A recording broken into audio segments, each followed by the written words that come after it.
నమస్కారం మిత్రులారా, నేను మీ Anoop Soni. Crime patrol episode కి నేనే మీ host.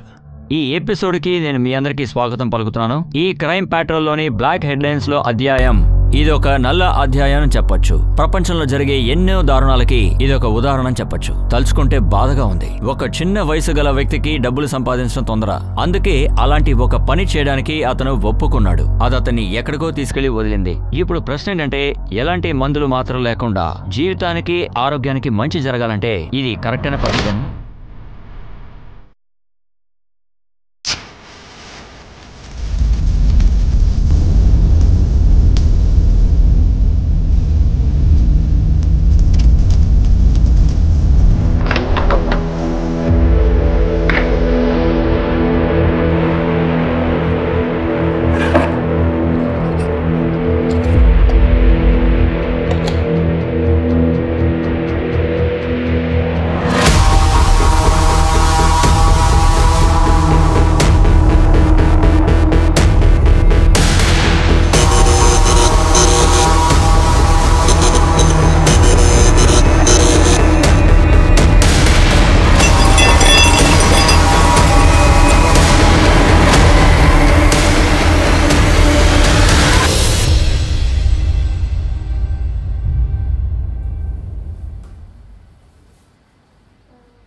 Yes sir.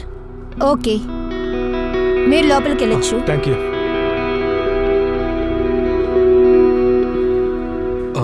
Excuse me ma'am. Yes, ఇది మీకోసమే. Thank you.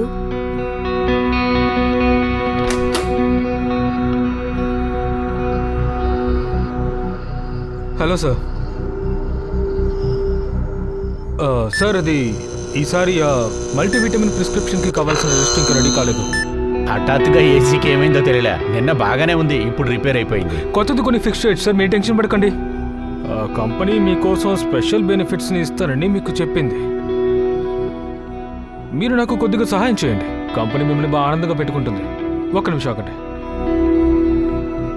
సంతోషం కోసం బాధ్యతగా ఉండే ఒక విషయంలో కాంప్రమైజ్ అవడం తప్పు. బాధ్యతని వదిలేసి దానివల్ల వచ్చే ఆ సంతోషం కాసేపు అతిథిలా ఉండి వెళ్ళిపోతుంది. ఆ తర్వాత జీవితాంతం మన దీనికోసం ఏడుస్తూ ఉండాల్సి ఉంటుంది. దీనికి శిక్ష తప్పు చేసిన వాడికి మాత్రమే పడట్లేదు, వాడికి, వాడి చుట్టుపక్కల ఉన్న వాళ్ళకి, వాళ్ళ బంధువులకి, అందరికీ కూడా, వాడిని ఇష్టపడే వాళ్ళకి అందరికీ పడుతుంది. మళ్ళీ మళ్ళీ అదే విషయాన్ని చెప్తున్నావు. నేను చెప్పేది మీరెందుకు వినరు? అదే నేను ఏదైనా చెప్తావా? అసలు నీకేం కావాలి? ఎందుకంటే మీరు ఇలాంటి బిడ్డను కన్నారు? నా వల్ల కావడం లేదు. నువ్వు తనకి అర్థమయ్యేటట్టు చెప్పు. ఇంత కోపం తనకి పనికిరాదు. నేను కోప్పడుతున్నానా? ఇప్పుడు సంతోషమా? ఇప్పుడు చల్లబడిపోయిందండి. ముందు మీ అబ్బాయికి అన్ని చెప్పండి. నేనేం చెప్పినా ఆయన వినడం లేదు. సురేష్, టిఫిన్ అయినా తిని వెళ్ళరా. సురేష్, ఏదో ఒక రోజు వీడిని నడి రోడ్డులో వదిలేస్తాడు వాడు. అప్పుడు తెలుస్తుంది దీనికి.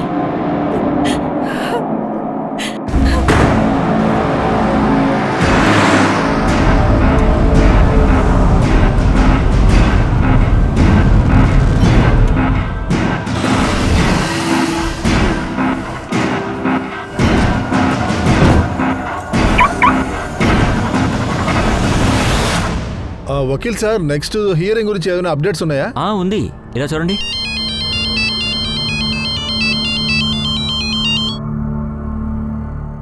అలాగా, మనం ఆ రెండో పాయింట్ని ప్రజెంట్ చేస్తే బాగుంటుంది. అప్పుడే మన కేసు స్ట్రాంగ్ అవుద్ది, మనం గెలవడానికి ఛాన్సెస్ ఉంటాయి. మీరేం టెన్షన్ పడకండి, నేను చూసుకుంటాను. ఏంటి సురేష్, టైం అడుగుదామా? నాకేమనిపిస్తుందంటే నెక్స్ట్ డేట్ ఇదే రోజున ఉంటే బాగుంటుంది అనిపిస్తుంది. నేను ట్రై చేస్తాను సార్. అయినా సరే మీరు సార్ టీ సార్. వద్దు, వెళ్ళు.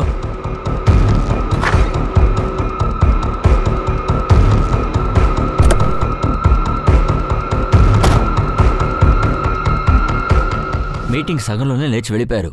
అవును, ఇక్కడి నుంచి వెళ్ళిపోయారు.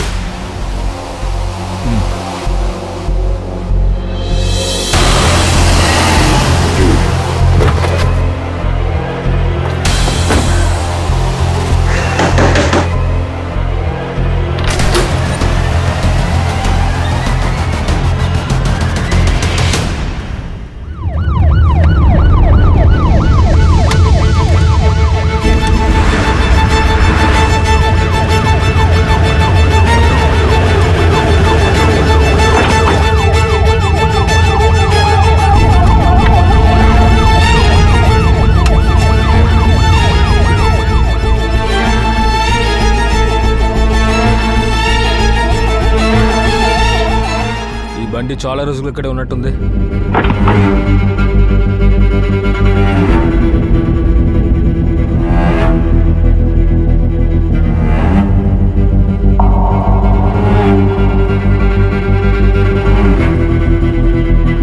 ఏదైనా దొరికిందా? లేదు సార్, మనకు కావాల్సింది ఏం లేదు. ఈ నంబర్ ఎవరి పేరు మీద రిజిస్టర్ అయిందో ఆర్టీఓలో కన్ఫర్మ్ చేయి. Okay sir. ఓకే సరే.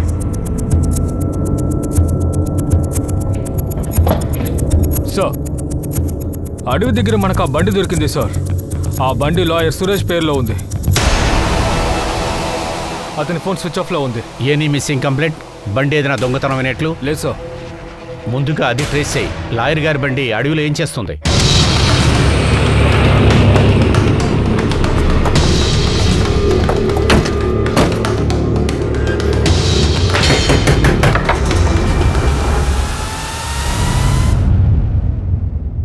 మిస్సెస్ రెడ్కర్. ఓహో, ఆవిడెవరు? తన పేరు నేహ, నా చెల్లెలు కూతురు. ఇక్కడే తను ఉంటుంది. సూర్యశేఖర్ మీ... వాడు మా అబ్బాయే. ఏమైంది? అదే మిమ్మల్ని అడుగుదామని వచ్చాను. సిటీ బయట అతని బండి మాకు దొరికింది.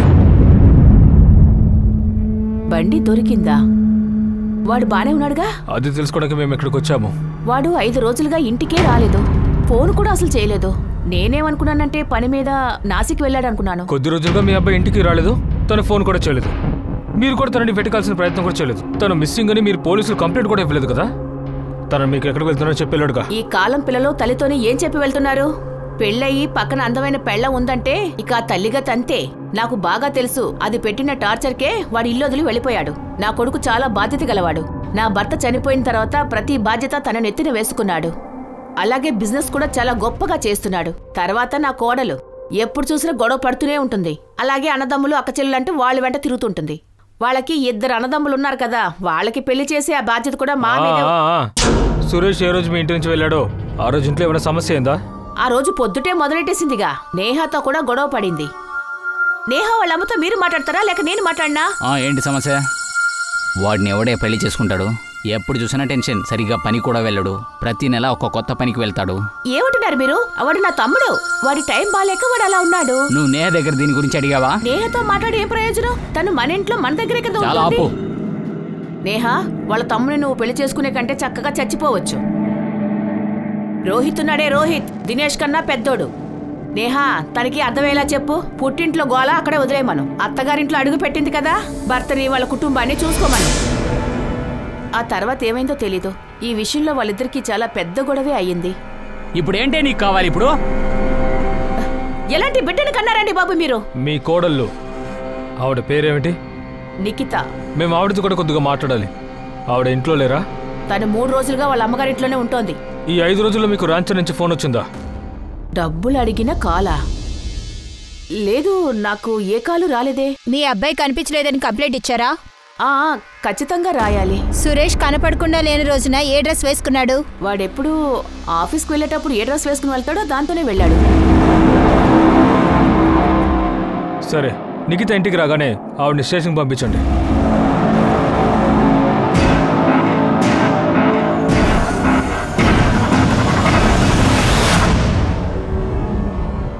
సార్, ఇదే సురేష్ ఫోటో. నాకు అది ఫార్వర్డ్ చేయండి. ఓకే. మీకు సురేష్కు ఎలా పెళ్ళైంది? ఆయన మీకంటే చాలా వయసులో పెద్ద ఆయన ఆయన కదా. చాలా సార్లు ఆఫీస్ పక్క నుంచి వెళ్తుంటే ఆయన చూశారు. తర్వాత పెళ్లి కోసం ప్రపోజ్ చేశారు. వీళ్ళిద్దరూ? ఈయన మా అన్నయ్య రోహత్, తనేమో దినేష్. మీ అత్తయ్య గారు చెప్పారు ఎప్పుడు మీ భర్తతో గొడవ పడ్డం వాళ్ళతో ఇల్లు వదిలి వెళ్ళిపోయారంట కదా? గొడవ పడింది నిజమే, కానీ ఇల్లు వదిలి వెళ్ళిపోయినంతగా ఏమీ జరగలేదు. ఆయన వచ్చేస్తారు. ఆ తర్వాత సార్, ఏ ఇంట్లో హస్బెండ్ అండ్ వైఫ్ కి గొడవలు లేవు సార్. సురేష్ వాళ్ళ కజిన్ సిస్టర్ నేహ మా ఇంట్లో మాతో పాటే ఉంటుంది. రోహిత్ అనే చాలా మంచివాడు. తను చేసే పనిలో చిన్న చిన్న ఇబ్బందులు. ఇప్పుడు తన టైం బాలేదు. వాళ్ళిద్దరికి పెళ్ళైతే సమస్యలన్నీ సర్దుకుంటాయి. తర్వాత దినేష్ అన్నయ్య సురేష్ వాళ్ళ ఫోమ్ లోనే పనిచేస్తున్నాడు. అక్కడ ఏ పని చెప్పినా చక్కగా చేస్తుంటాడు. ఎలాంటి సమస్య రాదు. సురేష్ కి ఏ సహాయం చేయలేదు. నీలాంటి ఒక అమ్మాయి దొరికింది కదా. మీ అత్తగారే చెప్పారు బెడ్రూమ్ కి వెళ్ళిన వెంటనే గొడవ పెద్దదైందని. సార్, అది నా పర్సనల్ మ్యాటర్. మీ ఆయన 5 రోజులుగా మిస్సింగ్. ఆ బండి అడవిలో ఉంది. అది మాత్రం పర్సనల్ కాదు కదా, ఒక మిస్సింగ్ పర్సన్ కేస్. మేడం, అలాంటిది ఏమీ జరగలేదు. ఆయన నన్ను ఇంటిని వదిలేసేంత గొడవ ఏం జరగలేదు. ఆయన వచ్చేస్తారు. మీకేమన్నా కాల్ వచ్చిందా? ఐ మీన్ డబ్బు అడిగి కాల్? లేదు, నాకు ఎలాంటి కాలు రాలేదు. కానీ అత్తయ్యకి వచ్చిందో లేదో నాకు తెలియదు. సురేష్ దేనైనా తలుచుకొని టెన్షన్గా ఉన్నారా? వేరే ప్రాబ్లం ఏదైనా ఉందా? అవును సార్, అది అభిజిత్ లాయర్ సార్, అతని బిజినెస్ పార్ట్నర్. అవును, మీటింగ్ సగంలో లేచి వెళ్ళిపోయారు. అవును, లేచి వెళ్ళిపోయారు. సరే, ఓకే, మీరందరూ వెళ్ళిపోవచ్చు. ఇది మిస్సింగ్ కంప్లైంట్గా తీసుకొని మా పని మేము చేస్తుంటాం. Okay sir. హఠాత్తుగా ఆయన కనపడకుండా పోయి 5 రోజులు అవుతుంది.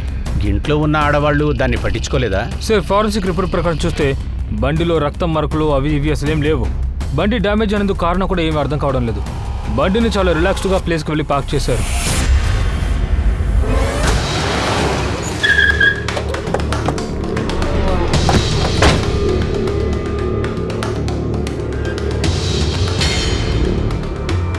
అభిజిత్ గారు ఎక్కడ?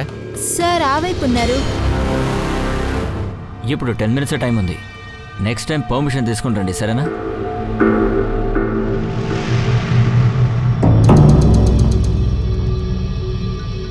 సురేష్ ఎక్కడికి వెళ్ళాడో తెలీదండి.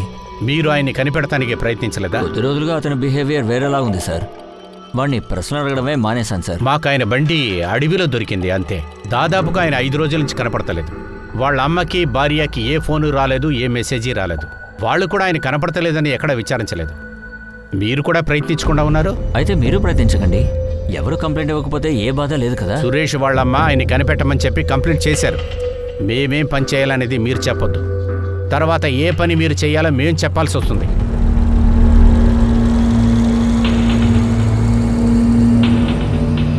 ఇన్స్పెక్టర్,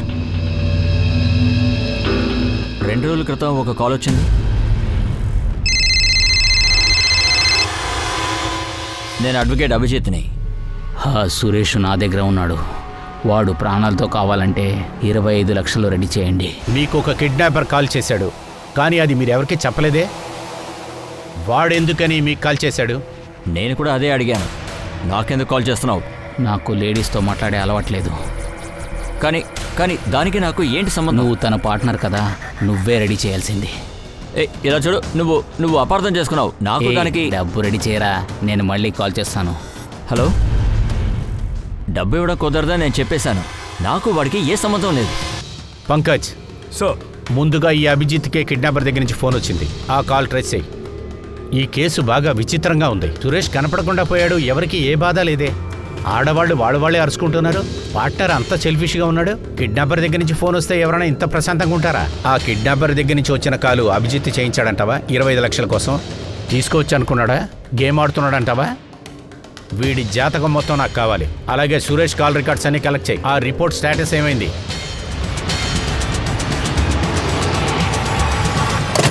బంధం. ఒకరి కోసం ఒకరు ప్రాణాలిచ్చి కాపాడాల్సింది పోయి ప్రాణాలు తీయడానికి సిద్ధమయ్యారు. సురేష్ బంధం చాలా వ్యత్యాసంగా ఉంది. అతని తల్లి, అతని భార్య తన పొగరు ప్రవర్తన వల్ల వీడు కనిపించకుండా పోయినా సరే వీడి గురించి ఎవరు పట్టించుకోలేదు. ఇతని కోసం ఎవరు వెతకడానికి ప్రయత్నించలేదంటే ఒకసారి ఆలోచించండి. వాడి పార్ట్నర్ కూడా అదేగా చేశాడు. కానీ ఎందుకలా? సురేష్ వీళ్ళ ఎవరికీ అవసరం లేడా? లేదా సురేషే వీళ్ళందరినీ ద్వేషించి దూరం అయ్యాడా? ఒకవేళ వద్దని నిర్ణయించుకున్నాడా, లేదా అతనే ఎక్కడికైనా?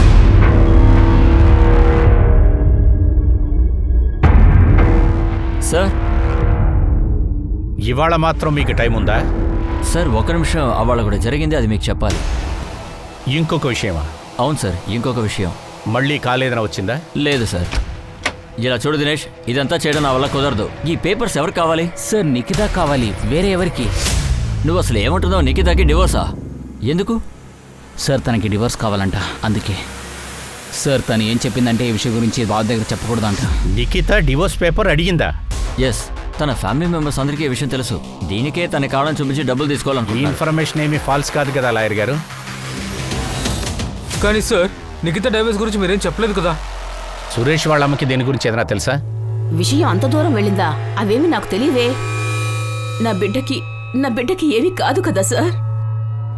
నేను అభిజిత్కి కాల్ చేస్తూనే ఉన్నాను, కానీ వాడేంటి కాల్ రాలేదని అంటున్నాడు. వాళ్ళ ఆఫీస్లో మేము ఒక కానిస్టేబుల్ని పోస్ట్ చేసాం. ఏమైనా కాల్ వస్తే మీకు వెంటనే తెలియజేస్తాము.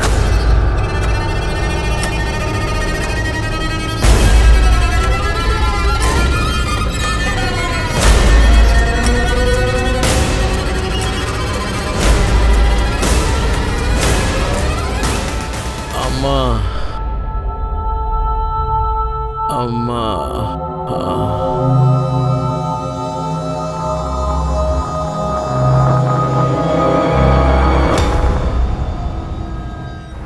రోహిత్, దినేష్, ఇదంతా మీ ప్లానే కదా? ప్లాన్ ఏంటి సార్? నీకే బాగా తెలుసు కదా నిఖిత. నిఖిత ద్వారా మీ అవసరాన్ని వాడుకుంటున్నారు కదా? లేదు సార్, నాకు ఉద్యోగం పోయింది, కొంచెం కష్టమే. సురేష్ నాకు హెల్ప్ చేశాడు, నేను ఉద్యోగం వెతుకుంటున్నాను సార్. కానీ సురేష్ ఇక మీద డబ్బు ఇవ్వలేనా అని చెప్పిన వెంటనే నువ్వు తనకి డివోర్స్ ఇస్తానని బెదిరించావా? కానీ నేను డివోర్స్ తీసుకోవాలనుకున్నాను. అదే విధంగా తను ఒప్పుకోబోయేసరికి నువ్వు అతను కిడ్నాప్ చేస్తావు, అంతేగా? లేదు సార్, మేము అలాంటిది ఏదీ చేయలేదు సార్. ఈ ఐడియా నీదేనా లేకపోతే ఫ్యామిలీ మొత్తమా? ఇదంతా నీ తప్పే. అయినా ఇప్పుడు చెప్తే ఏంటి ప్రయోజనం? ముందేం చేయాలో ఆలోచించండి. సార్, సురేష్కి ఏ రోజైతే కనిపించకుండా వెళ్ళాడో ఆ రోజు నిఖిత కాల్స్ వచ్చాయి. సురేష్ వేరే నంబర్కి 2 సార్లు కాల్ చేశారు సార్. ఆ నంబర్ ట్రేస్ చేశాను. ఆ నంబర్ నరేన్ భాయ్ మహారాజాది. అతనికి ఇంకొక నంబర్ ఉంది, అక్కడ ప్రార్థన మెడిటేషన్ చేస్తారు. లొకేషన్ ఎక్కడ చూపిస్తోందంటే సురేష్ ఉన్న ప్రదేశంలో చూపిస్తోంది. సార్, ఇది చూడండి సార్, సోషల్ మీడియాలో దొరికింది. నువ్వు అతని పిలువు. చెప్పాను, ఈరోజు అవుట్ ఆఫ్ టౌన్ అంట, రేపు వస్తారు. ఏమనుకుంటున్నాడు వీడు? సురేష్ వాళ్ళమ్మ నాకేం తెలియదు అంటున్నారే. మళ్ళీ సురేష్ వాళ్ళ ఆవిడ మీదే తప్పు చెప్తున్నారు. నిఖిత గురించి ఇంకొన్ని విషయాలు మనం బాగా తెలుసుకోవాలి. తర్వాత అభిజిత్, ఫస్ట్ నుంచి కూడా వాడు ఏదో డిఫరెంట్గానే కనపడుతున్నాడు. పంకజ్, నువ్వు ఆ బాబా గురించి విచారించు. దీపా, నువ్వు నేను వెళ్ళి ఆ నిఖితతో మాట్లాడదాం. నేహా, ఇప్పటి వరకు అసలు ఎంత వచ్చింది? మొత్తం కలిపి 8-9 లక్షలు ఉంటుంది.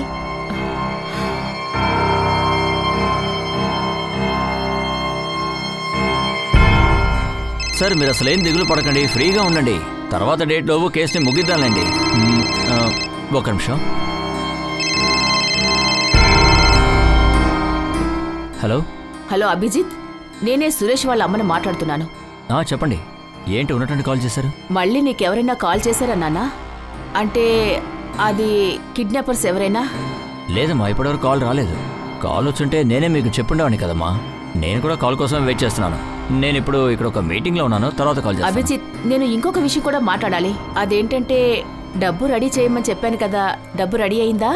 ఇలా చూడమ్మా, డబ్బు మనకు అవసరమైనప్పుడు వచ్చి మన దగ్గర ఉండదు. నేను కూడా అరేంజ్ చేయడానికి ప్రయత్నిస్తున్నాను, మీరు అపార్థం చేసుకోకండి. సురేష్ పార్ట్నర్ పేరుతో ఆఫీస్లో ఊరికే కూర్చునేవాడు.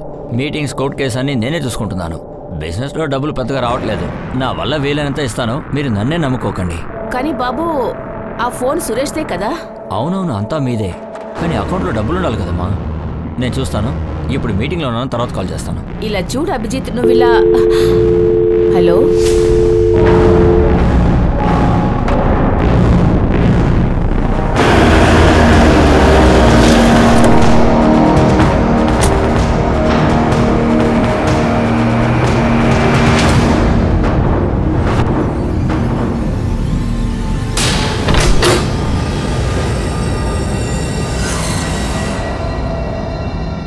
మహారాజ్. నారాయణ సార్, ఇతను సురేష్ ఎట్కర్, 5 రోజులుగా మిస్సింగ్. ఇతను మీకు తెలుసా? అవును, ఇతను నాకు బాగా తెలుసు. రెగ్యులర్గా వచ్చి వెళ్తూనే ఉంటాడు. కొద్ది రోజుల ముందు కూడా వచ్చి వెళ్ళాడు. ఇక్కడికి వచ్చి ఏం చేస్తారు? చాలా టెన్షన్గా ఉంటాడు. జీవితం నాశనం అయిపోయింది అనుకుంటాడు. మైండ్ఫుల్గా కన్ఫ్యూషన్స్, ఎప్పుడు చిరాగ్గా ఉంటాడు. ఎందుకు? అంతగా ఏమైంది? అతను ఒక సమస్యకి పరిష్కారం వెతుకుతూ ఉన్నాడు. మళ్ళీ అడుగుతూ ఉండేవాడు, ఒక బంధుత్వాన్ని మెయింటైన్ చేయాలంటే ఒక పాపం జరిగిందంటే ఎలాగా అని. ఏంటి? ఆయన బుర్రలో ఏముందో నాకెలా తెలుస్తుంది చెప్పండి. మీకు నరేన్ భాయ్ మహారాజా తెలుసా? లేదండి. మీ భర్త అస్తమని మిమ్మల్ని కొడుతూ ఉంటారంట. రిలేషన్షిప్ మెయింటైన్ చేయడం కోసం తప్పుగా ఏమైనా చేస్తే అందువల్ల పాపం ఏర్పడుతుందని అడిగారు. అందుకేంటి అర్థం? మీకు అర్థం అవుతుందా? నాకు తెలీదు. మీ కుటుంబంతో రిలేషన్షిప్ పెట్టుకోవడానికి అతను ఎంతో ప్రయత్నించాడు. ఎందుకు? దీనికోసం నీకు తెలుసుంటుంది కదా. మా మధ్య అలాంటిదేమీ లేదు. మేం కొన్ని రోజులు ఒకటిగా ఉన్నాం అంతే. కానీ దీన్ని చూస్తే అలా అనిపించట్లేదే. పాత ప్రియుడు మళ్ళీ వచ్చాడు, సురేష్ మధ్యలో ఇరుక్కున్నాడు. అందువల్ల మీ దారిలోంచి అతను పంపించాలని అందరూ ప్లాన్ చేశారు కదా. మీరు అసలు ఏమంటున్నారు సార్? మా మధ్య అలాంటిదేమీ లేదు. నాకు సురేష్కి మధ్య రిలేషన్షిప్ చాలా బాగానే ఉండేది. అలాగే నువ్వు డివోర్స్ కూడా అప్లై చేసావు కదా. అలా చెప్పి నేను ఆయన్ని భయపెట్టాను అంతే. ఎందుకని? అంటే ఆయన నా మాట వినాలని, నీకు నిఖితకి అఫైర్ ఉంది కదూ? పెళ్లి తర్వాత కొన్ని రోజులుగా మళ్ళీ ప్రారంభించావా? నువ్వేమనుకున్నావు? ఇదంతా సరిచేయడానికి ఒకటే ఒక దారుంది. సురేష్ని మీ అడ్డం లేకుండా చేయాలని. ముందు ఎవిడెన్స్ తీసుకోండి సార్, ఆ తర్వాత నేను మీకు సమాధానం చెప్తాను. కోర్టు బయట కాదు, కోర్టు లోపల సమాధానం చెప్తాను. నేను నిఖితాని మీట్ అవుతాను, కానీ నాకు ఇంతకు ముందే పెళ్ళైంది sir. My wife is beautiful than Nikhita. ఇలా చూడు అభిజిత్, ఈ ఒక్కసారి ఈ పని నాకు చేసి పెట్టు. ఇంకెప్పుడు నేనేమీ అడగను. ఇలా చూడు, ఈ ఫర్మ్లో గోల్మాల్ పనులు చేయలేం. అండ్ వన్ మోర్ థింగ్, ఈ ఫర్మ్ మీ హస్బెండ్ పేరు మీదే నడుస్తోంది, నా పేరు మీద కాదు. అభిజిత్, నా కోసం ఇది కూడా నువ్వు చేసి పెట్టవా? తను ఆ పని చేసి పెడతానని చెప్పాడు. కానీ ఎప్పుడు? నీకెందుకు అంత తొందర? ఒక పనేగా చెప్పింది, ఎన్నాళ్ళయింది? ఒక వారు నాపు, నేను దిగాలి.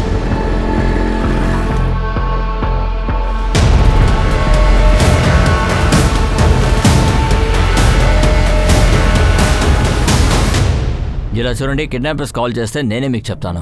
మీరు ఎందుకని వచ్చి నా ఆఫీస్లో కూర్చుంటున్నారు మేడం? క్లయింట్స్కి ముందు ఇది బాగుండదు. నేను చెప్పేది వినిపిస్తుందా లేదా మేడం? అభిజిత్కి కూడా మోటివ్ ఉంది. ఆఫీస్, పార్ట్నర్, భార్య. సురేష్ లేకుండా చేస్తే అంతా సొంతం చేసుకోవచ్చుగా.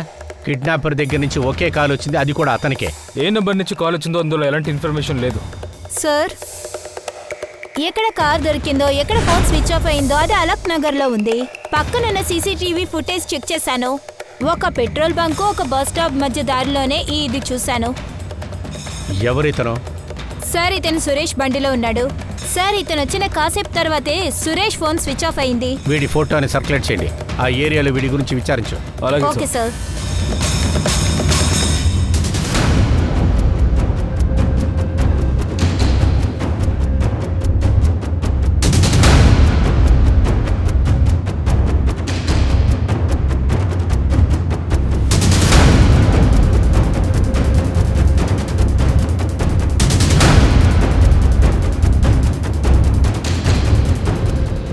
పోలీసులు ఆ థర్డ్ పర్సన్ని కనిపెట్టడానికి ఎంతో ప్రయత్నించారు.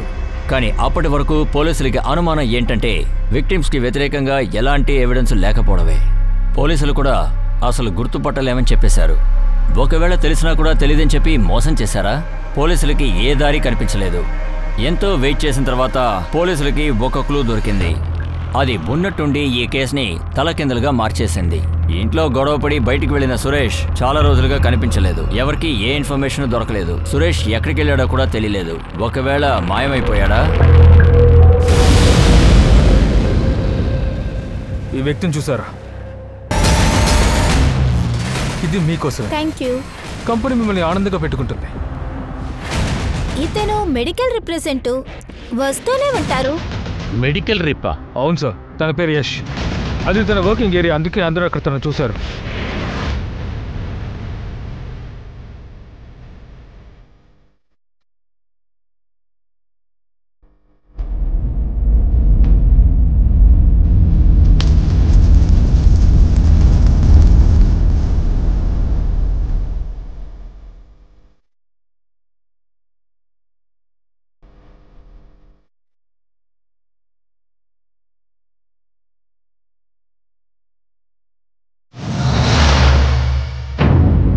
అవును సార్, నేను ఇతని దగ్గర లిఫ్ట్ అడిగాను. ఆదర్శ్ నగర్ నుంచి కోయి నగర్. ఇతను ఆ రోజు నుంచి మిస్సింగ్. కిడ్నాప్ చేశారు. ఇతని పేరు సురేష్. అవును, నువ్వెక్కడుంటున్నావు? తుకై నగర్కి. అయితే ఆదర్శ్ నగర్కి ఎందుకు వెళ్ళావు? సార్, యాక్చువల్గా నేను ఒక ఎంఆర్ని. అదేవిధంగా దానికి సంబంధించి డాక్టర్తో ఒక మీటింగ్ ఉంది, అందుకే ఆదర్శ్ నగర్కి వెళ్ళాను. కావాలంటే మీ డాక్టర్కి ఫోన్ చేసి అడగచ్చు. అక్కడికి అతనికి ఒక క్లినిక్ ఉంది. తిరిగి వచ్చేటప్పుడు నేను చాలాసేపటికి బస్సు కోసం ఎదురు చూస్తూ ఉన్నాను, కానీ రాలేదు, అందుకే లిఫ్ట్ అడిగాను.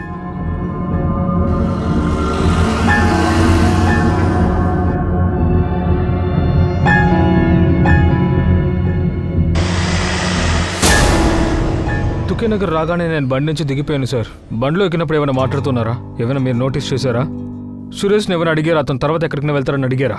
సార్, నేను అతనితో ఏం మాట్లాడలేదు. అతను పూర్తిగా సైలెంట్గా ఉన్నాడు. పోలీసులు ఈ కేసులో పూర్తిగా డెడ్ ఎండ్కి వచ్చేశారు.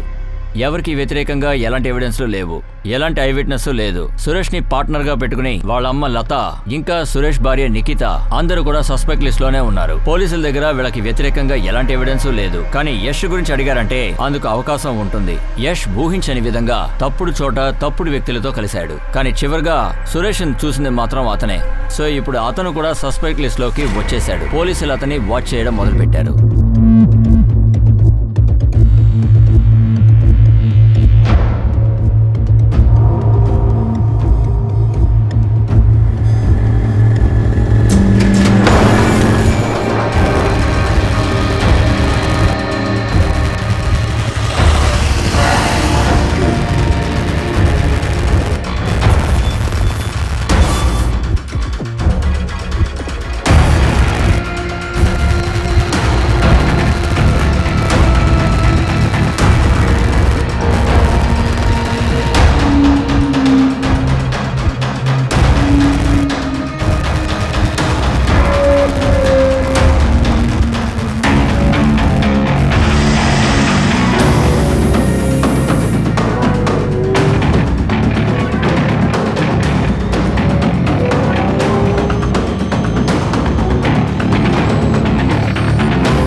డాక్టర్ గౌన్ సార్ ఎక్కడున్నారు? ఏమైంది సార్? ఏదైనా ప్రాబ్లమ్? హోటల్ ఎగ్జిక్యూటివ్ అపర్ణ గురించి మేము కాస్త విచారించాలి. సార్ అదంతా దుర్గేష్ అరేంజ్ చేశాడు సార్. నేను వచ్చి సార్ అదే ఫస్ట్ టైం. నాకు ఫ్యామిలీ ఉంది, రెప్యుటేషన్ కూడా ఉంది సార్. ఈ విషయం బయట మాత్రం తెలిసిందంటే జీవితం నాశనం అయిపోతుంది. Please sir. యష్ మనం అనుకున్నట్టు మామూలు వ్యక్తి కాదు. మెడిసిన్ అమ్మడం కోసం డాక్టర్కి చాలా ట్రీట్ ఇచ్చాడు, అమ్మాయిల్ని సప్లై చేశాడు. ఈసారి కంపెనీ మీకోసం చాలా స్పెషల్ విషయాలు కేటాయించింది. జస్ట్ నాకు హెల్ప్ చేయండి, కంపెనీ మిమ్మల్ని సంతోషంగా పెట్టుకుంటుంది. అందుకు బదులుగా డాక్టర్ ఆ మెడికల్ కంపెనీ ప్రిస్క్రిప్షన్లో యాడ్ చేసేశారు. ఇలా చేయడం వల్ల యష్ ఒక స్టార్ పర్ఫార్మర్ అయ్యాడు. హోటల్లో ఒక రూమ్ కూడా బుక్ చేసుకున్నాడు, అది కూడా పర్మనెంట్గా. కానీ ఈ విషయానికి సురేష్ కిడ్నాప్కి ఏంటి సంబంధం? పంకజ్, హోటల్లో సీసీటీవీ ఫుటేజ్ చెక్ చేయి. 2 రోజులు కాదు, 2-3 నెలలకు చెక్ చేయి. ఆ విజేష్ పర్మనెంట్గా రూమ్ బుక్ చేసి ఉంచాడు కదా, అది కూడా చెక్ చేయి. ఆ సురేష్ చాలా డిఫరెంట్గా ఉన్నాడు.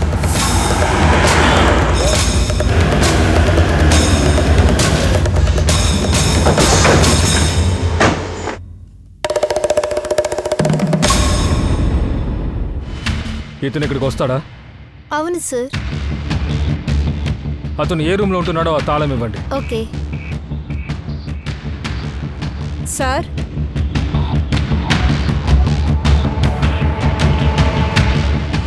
ఈ కెమెరా పనిచేస్తోందా? అవును సార్. దీని ఫుటేజ్ కూడా కావాలి.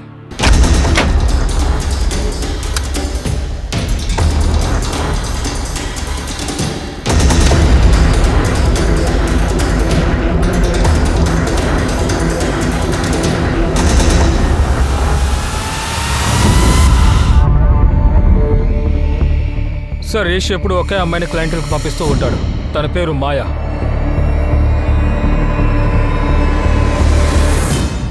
సార్ ప్లీజ్ సార్, మా ఇంట్లో వాళ్ళకి ఇదంతా చెప్పకండి. వాళ్ళకి ఇది ఏం తెలీదు సార్. మీకెలా యష్ తెలుసు? సార్, ఆయన ఒక మెడికల్ రిప్రజెంటేటివ్. కొన్ని రోజుల ముందు నన్ను చూడ్డానికి వచ్చారు. ఆయనకి కొంతమంది డాక్టర్ ఫ్రెండ్స్ ఉన్నారని చెప్పారు. ఒకవేళ ఆయనకి వాళ్ళతో ఎక్కువ టైం స్పెండ్ చేస్తే డబ్బులు వస్తాయని. డబ్బులు ఎక్కువ కాబట్టి నేను ఒప్పుకున్నాను. మరి ఇతన్ని యష్ తీసుకొచ్చాడా? లేదు సార్, ఇతన్ని వేరే ఎంఆర్ఐ పంపించారు. నాకు ఒక విషయం గుర్తుంది, అతను కొంచెం డిఫరెంట్గానే ఉన్నారు. కంటిన్యూస్గా నువ్వు యోగాసనం చేయాలి. సుగత్ నారాయణ్ గారు ఏం చెప్పారంటే 14-15 సార్లు మెడిటేషన్ చేయమని చెప్పారు. దాంతోపాటు ఎనర్జీని కూడా ఫీల్ చేయమని చెప్పారు. మీరే ఆ ఎనర్జీగా మారండి. ఇలా మాట్లాడుతూనే ఉంటారా సార్ ఇంకేనా? మోక్షానికి మార్గం అది నీలాంటి మనిషికి అర్థమవుదు. ఆత్మశబ్దాన్ని నువ్వు ఎప్పుడైనా విన్నావా? ఈ ప్రపంచంలోని దుఃఖానికి కారణం. ఏంటే గమనిస్తున్నావు? నేను నీకు 2 అవర్స్కి మాత్రమే డబ్బిచ్చాను.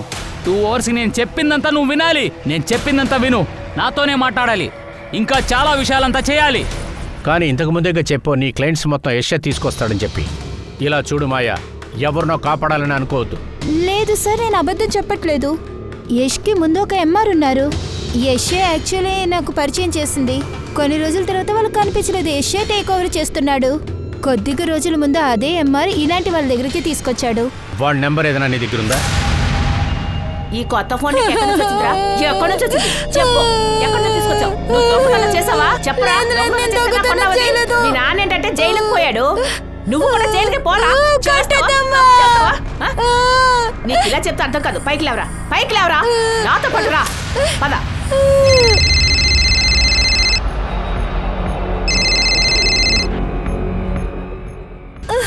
వెళ్ళరా, వెళ్ళు. చెప్పు చెప్పు. వాడిని కొట్టదు సార్. ఈ మొబైల్ వీడిని అడగండి సార్, ఎక్కడి నుంచి తీసుకొచ్చాడో. ఎంత బలుపు కాకపోతే ఎక్కడి నుంచి తీసుకొచ్చాడో అడగండి సార్. కష్టపడి పోషిస్తుంటే వీడికి అన్ని వాళ్ళ నాన్న బుద్ధులే వచ్చాయి సార్. ఇలా చూడు బాబు, నీ పేరేంటి? ఆయుష్. సరే ఒక విషయం చెప్పు, ఈ మొబైల్ ని ఎక్కడి నుంచి తీసుకొచ్చావు? దొంగతనం చేసావా? సార్ నేను దొంగలించలేదు, నేను నిజమే చెప్తున్నాను. ఇది నా డబ్బులతో కొనుక్కున్నాను. సరే ఇప్పుడు నీ దగ్గర అంత డబ్బు ఎక్కడి నుంచి వచ్చింది? సరే దీనికి ఒక వ్యక్తి ఉంటాడు. అతను ఎక్కువ పెట్రోల్ కొనుక్కుందామంటాడు. దానికి బదులుగా నాకు డబ్బులు ఇస్తాడు సార్. 2 లీటర్ పెట్రోల్కి 1000 రూపాయలు ఇస్తాడు సార్. ఆ పెట్రోల్తో కొన్ని వస్తువుల్ని కాల్ చేస్తాడు సార్. మన కాలనీ పక్కన ఒక శ్మశానం ఉందిగా, అక్కడే సార్ అని తగిలిట్టేస్తాడు. పోయిన 2 వారాలు ఎక్కువ డబ్బులు ఇచ్చాడు సార్. ఆ డబ్బులతోనే మొబైల్ కొన్నాను సార్. ఆ ప్లేస్ నువ్వు చూపించగలవా?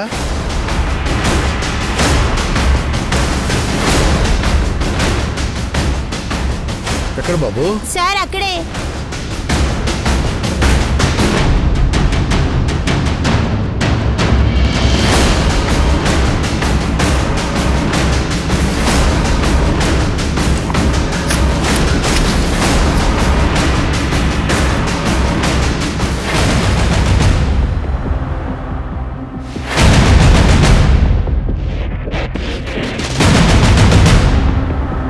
గైక్వాడ్, ఫోరెన్సిక్ టీమ్ కి కాల్ చేయి. అభిజిత్, అభిజిత్, నేను నీకు ఎన్నిసార్లు ఫోన్ చేయాలి, ఎన్నిసార్లు మెసేజ్ చేయాలి? ఫోన్ తీయవేంటి? నువ్వు చెప్పినట్టు జరగదు. నన్ను ఇందులో ఇరికించకు ప్లీజ్. ఇప్పుడు సమస్య ఏంటి? ఎందుకంటే నాకు ఇదంతా చేయడం అసలు ఇష్టం లేదు. ఓకే అని చెప్పే కదా, సడన్ గా ఏంటి? నా మనసే బాలేదు, ఇలాంటి పనులు చేయడం నాకు ఇష్టం లేదు. వదిలేయ్, వెళ్ళు వెళ్ళు, ముందు వెళ్ళు, జరుగు. అభిజిత్ నేను చెప్పేది విను. నేనేం వినదలుచుకోలేదు. అభిజిత్, అభిజిత్. అతను చూడ్డానికి ఎలా ఉంటాడు బాబు, నువ్వు చెప్పగలవా? నువ్వు ఎన్నిసార్లు చూసుంటావు వాడిని? 10-12 సార్లు చూశాను. ఆయుష్, వాడి బొమ్మ గీయడానికి నువ్వు హెల్ప్ చేసి తీరాలి.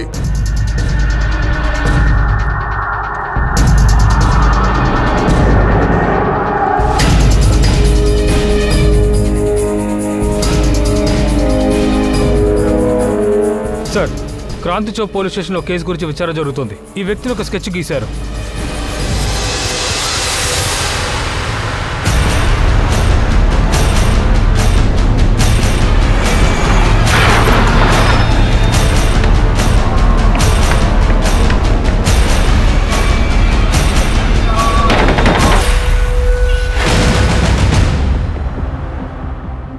కేవలం మీకు మాత్రం స్పెషల్ బెనిఫిట్స్ లభిస్తాయి. మీరు నాకు హెల్ప్ చేస్తే చాలు, కంపెనీ సంతోషంగా పెట్టుకుంటుంది. సార్ యాక్చువల్గా నేను ఒక ఎంఆర్ని. సార్ ఎక్కడ తీసుకెళ్తున్నారు సార్ నన్ను? సార్ ప్లీజ్ సార్, నన్ను వదలండి సార్. అరే సార్ సార్ సార్ అలాంటిది లేదు sir. Sir sir sir sir sir sir sir నేను చెప్తాను సార్. సార్ నా బాబాయ్ దగ్గర ఒక ల్యాండ్ ఉంది. నా కజిన్ బ్రదర్ యూరోప్లో ఉన్నాడు.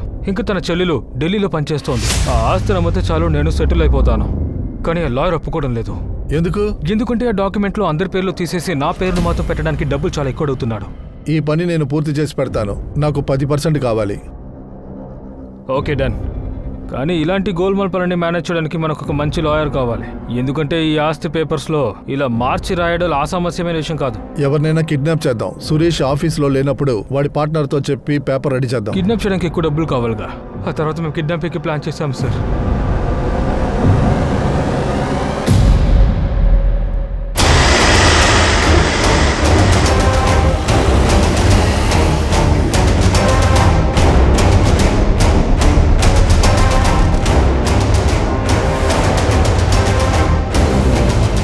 సురేష్, సురేష్,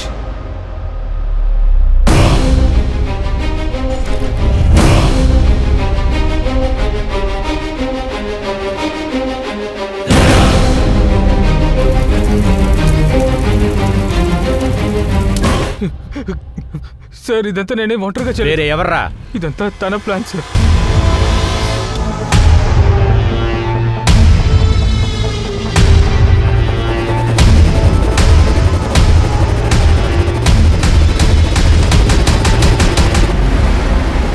అవును సార్, నేను రోహిత్ భార్యనే. కానీ పోయిన సంవత్సరం డివోర్స్ అయింది. ఇప్పుడు రోహిత్ వాళ్ళ ఫ్యామిలీకి నాకు ఎలాంటి సంబంధం లేదు. తర్వాత ఏమైంది? అది ఎలా చెప్పాలో తెలియదు, చాలా సిగ్గుగా ఉంది. ఏంటి మీరు సడన్ గా హోటల్ తీసుకొచ్చారు? సడన్ గా ఏమైంది? ఇలా చూడు, నువ్వు ఒక 2 నిమిషాలు ఇక్కడ ప్రశాంతంగా కూర్చొని ఫ్రెష్ అప్ అయ్యి వచ్చేస్తాను. వచ్చేస్తాను.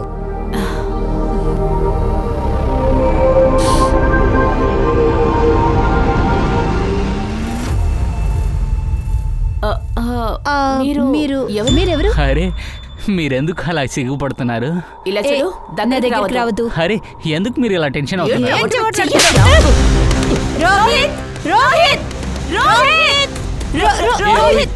నువ్వు చెప్పలేదా నా టైం ఎందుకు వేస్ట్ చేస్తున్నారు? ఒక 2 నిమిషాలు టైం ఇవ్వండి, నేను అర్థమయ్యేలా చెప్తాను. చూడు శిల్ప, నేను చెప్పింది విను. ఆయన ఒక పెద్ద డాక్టర్, మనం అడిగింది చేస్తాడు. నువ్వు కాసేపు అడ్జస్ట్ చేసుకుంటే బాగుంటుంది.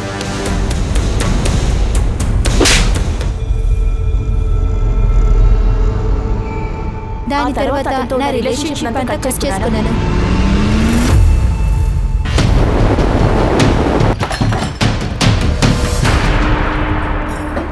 సార్ రారా.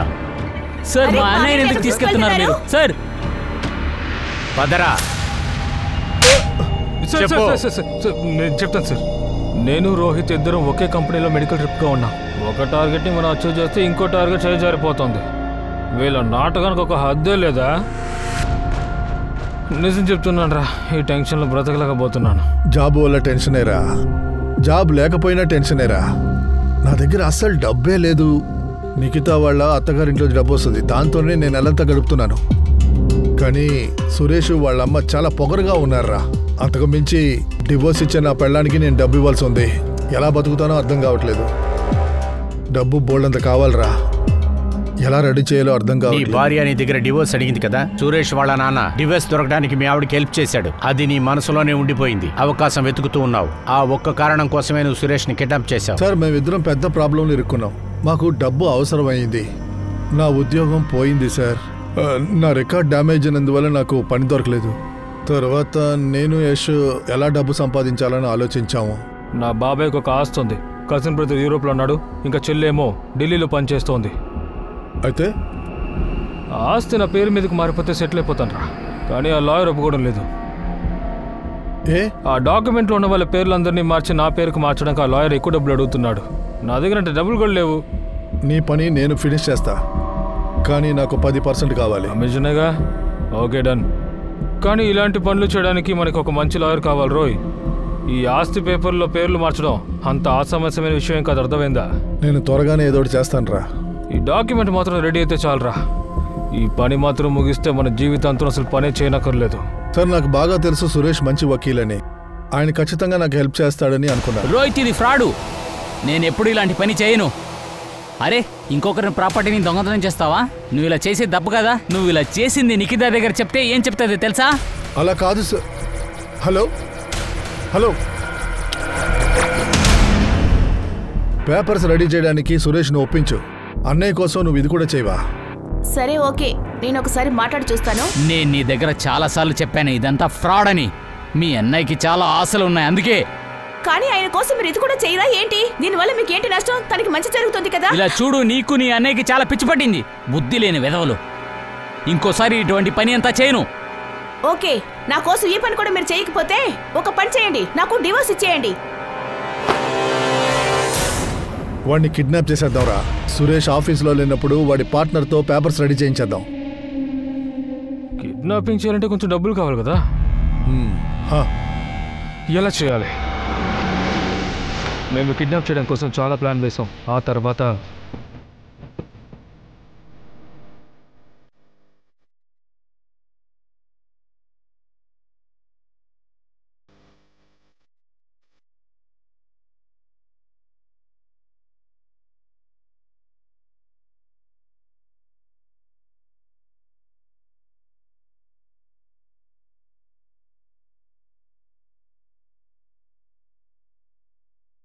అమ్మా, ఈ మందుల్ని 2 పూట్లు ఇవ్వాలి. 2 ఇంజెక్షన్లు 2 సార్లు. నేను చెప్పింది అర్థమైంది కదమ్మా? ఒరే ఆడు చేసేస్తాడు కదా. అరే నువ్వు కంగారు పడతారా, చేస్తారులే. అమ్మా 2 ఇంజెక్షన్లు 2 సార్లు, సరేనా? ఇదిగో దీన్ని పట్టుకో, పద.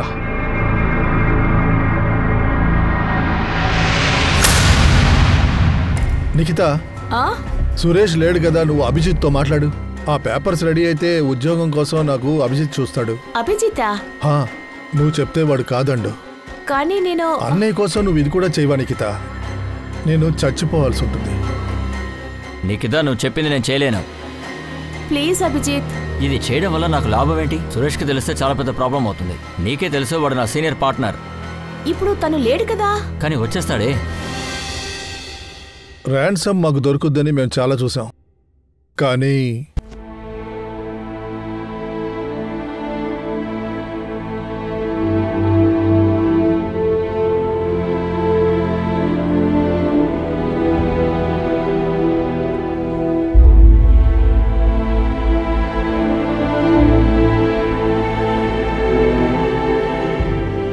మెడికల్ ప్రొఫెషన్ లో డార్క్ సైడ్ ఈ కేసు గురించి మాట్లాడుతున్నప్పుడు బయటపడింది. మెడికల్ రిప్రజెంటేటివ్స్ అంటే ఎంఆర్, వీళ్ళ నుంచి డాక్టర్స్ వరకు అందరికీ వాటా ఉంది. రోహిత్ తన చెల్లెలతో కలిసి మూఢనమ్మకంతో ఉన్నాడు. అలాగే ఆ యష్ ఇంకా ఆ డాక్టర్ కూడా వీళ్ళనే నమ్ముకుని వచ్చిన ఆ పేషెంట్స్ అందరినీ వీళ్ళు దారుణంగా మోసం చేశారు. ఈ కథ ఒక నేరాన్ని బేస్ చేసుకుంది కాదు. బంధువుల్లో గుడ్డిగా నమ్మితే ఏమవుతుందో ఇప్పుడు మనకి అర్థమైంది. ప్రతి బిజినెస్ లోనూ మంచోళ్ళు చెడ్డోళ్ళు ఉంటారు. మెడికల్ ప్రొఫెషన్ లో కూడా సరిగ్గా అంతే. కానీ ఈ ప్రొఫెషన్ వల్ల చాలా మందికి పెద్ద ప్రమాదమే ఏర్పడింది. ఒక మంచి ప్రొఫెషన్ పేరు పాడైపోయింది. మనం ముఖ్యంగా మెడికల్ ప్రిస్క్రిప్షన్ ఇంకా మెడికల్ టెస్ట్ లో జాగ్రత్తగా ఉండడం మంచిది. మీకు ఒక అనుమానం కూడా రావచ్చు, డాక్టర్స్ అందరూ కూడా మాత్రలను ప్రిస్క్రైబ్ చేస్తున్నారు కదా, అవన్నీ మనం తప్పకుండా ఫాలో అవ్వాలా లేదా వద్దా? కానీ అందుకని మనం అందరినీ అనుమానిస్తూ ఉండలేం కదా. కానీ మనం ఎప్పుడూ కూడా గుడ్డిగా ఎవరిని నమ్మకూడదు, అంతే. మనం అలర్ట్ గా జాగ్రత్తగా ఉంటే గనక ఈ మెడికల్ ఫీల్డ్ కన్నా మంచి ఫీల్డ్ లేదని అనుమానాలన్నింటినీ కూడా మనం క్లియర్ చేయగలుగుతాం. నేను మీ అనూప్ సోని ఈ ప్రస్తుతానికి సెలవు తీసుకుంటున్నాను. తర్వాత ఎపిసోడ్ లో నేను మిమ్మల్ని మళ్ళీ కలుస్తాను. అప్పటి వరకు వేచి ఉండండి. ఆ కేసు కూడా ఆసక్తికరంగానే ఉంటుంది. గుర్తుంచుకోండి, నేరానికి మనకి ఉన్న దూరం ఒక దారం అంతే. అలర్ట్ గా ఉండడం మనకే మంచిది. జాగ్రత్తగా ఉండండి, సురక్షితంగా ఉండండి. జై హింద్.